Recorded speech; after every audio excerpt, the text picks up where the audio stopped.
right, so I'm still boiling this. It's gonna boil for a while. I'm gonna let the water go as low as I possibly can.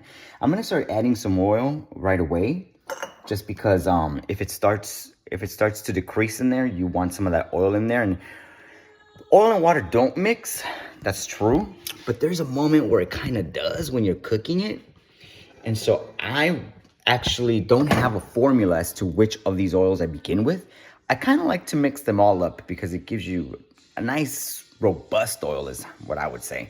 But this time I just feel like with vanilla, almond is gonna work. I don't know, that's just in my head. So, you know, if you are a practitioner of the arts, you do know that it'll kind of come to you. You kind of download information straight from the source. And so I've been trusting that lately, and it always works. I've made some strawberry oil, I made some lavender oil, I've shared it with some people and they love it. It's really good for your skin. I mean, you probably can't see too well in this. I'm gonna take some better pictures, but I mean, I'm 45 years old and I've been using these oils for quite a long time. I make my own oils, I've been making them for a while.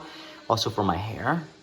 And I'm gonna have a separate video for hair because I think that our type of hair is different.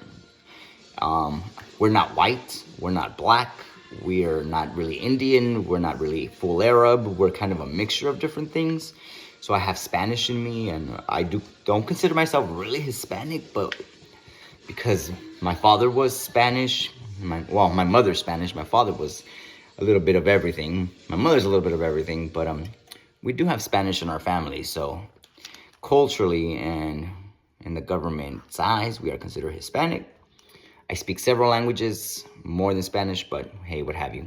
All right, so I'm gonna mix in the almond oil.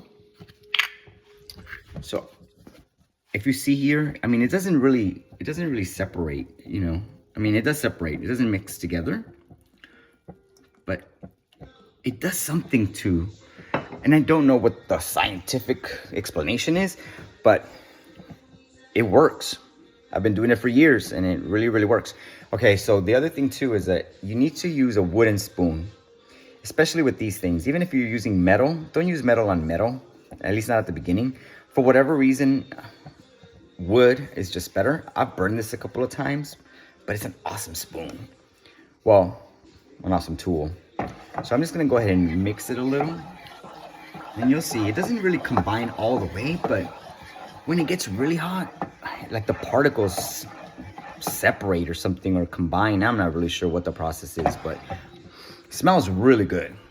All right, so I'm gonna allow this to kind of simmer or kind of boil for a little bit.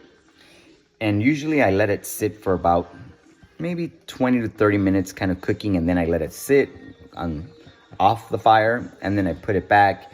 And I just kind of do this process over and over until I just feel comfortable. I'll give you guys better instructions, but this is just how I do it.